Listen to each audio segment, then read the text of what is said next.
Shalom, perkenalkan nama saya Nurwasti Dohina, selaku mahasiswa semester 1 dari Institut Agama Kristen Negeri Kupang.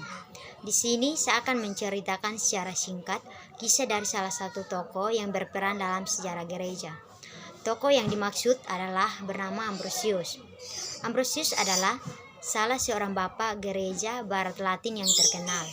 Ia memiliki kepribadian yang tenang, seorang cendekiawan, diplomat, dan orator yang bersemangat.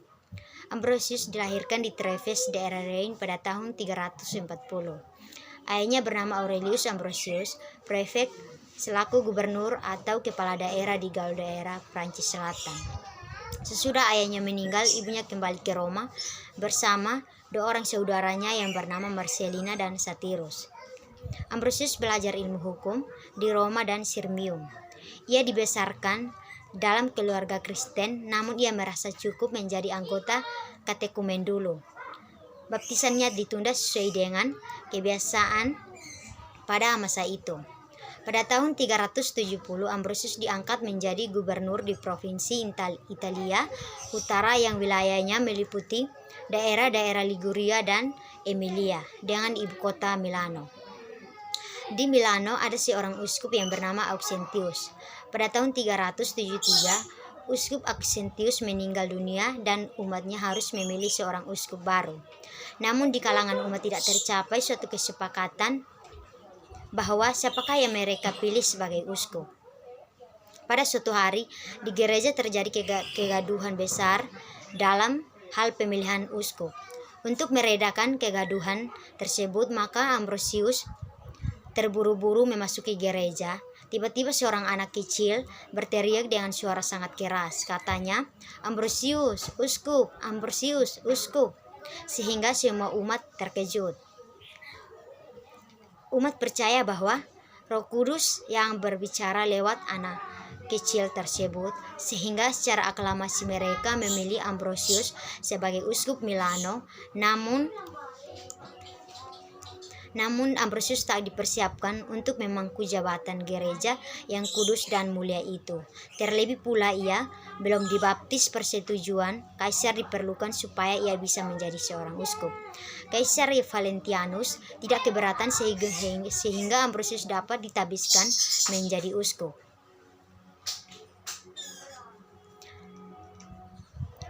Pada tanggal 17 Desember tahun 374, sehingga beberapa hari sebelum penabisannya, Ambrosius dibaptis dan ia melepaskan kemuliaan duniawinya. Pada abad keempat, Milano menjadi tempat kediaman kaisar-kaisar Romawi Barat. Karena itu, Ambrosius bukan saja uskup metropolitan Milano, melainkan juga sebagai penasihat keluarga kaisar. Pengaruhnya dalam masalah gerejaan dan kekaisaran melebihi pengaruh uskup Roma. Karya keuskupan Roma berhubungan dengan erat dengan 3 orang kaisar Romawi. Ia berjuang dengan gigih untuk mempertahankan hak-hak dan kewibawaan gereja di hadapan kaisar, sehingga kaisar disebut sebagai prajurit Kristus. Pada tahun 375, Kaisar Valentianus meninggal dan diganti oleh anaknya, Gratianus. Ambrosius mempersembahkan kepada 2 karya teologis, yaitu De Fide artinya mengenai iman dan De Spiritus Sancto artinya mengenai Roh Kudus.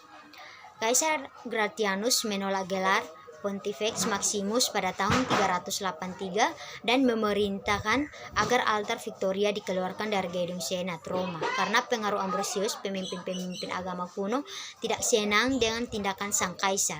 Di bawah pemimpinan Quintus Aurelius Symmachus, seorang pejabat tinggi dalam istana kaisar, menyampaikan sebuah petisi kepada kaisar agar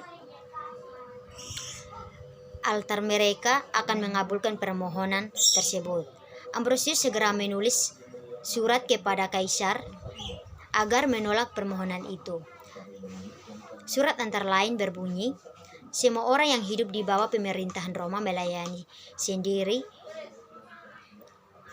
Allah yang Maha Tinggi dan iman yang kudus. Saya heran bagaimana terjadi dalam pikiran sementara orang bahwa engkau akan memperbolehkan membangun kembali altar ilah-ilah kafir. Gratianus dibunuh di Lyon tahun 383 oleh Maximus,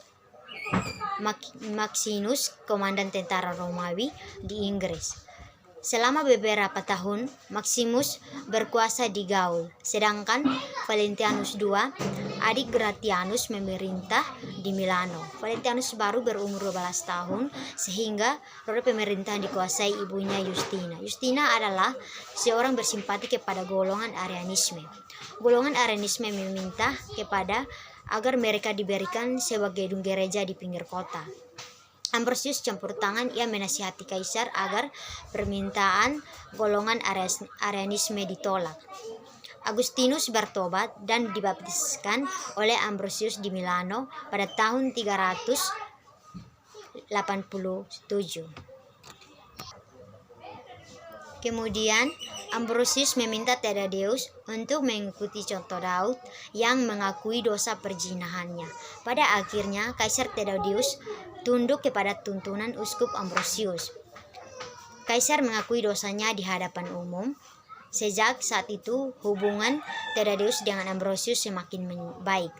Thaddeus menyatakan bahwa baru sekarang ini ia menemukan seorang manusia yang menyatakan kepada kebenaran dan hanya Ambrosius yang layak menjadi uskup.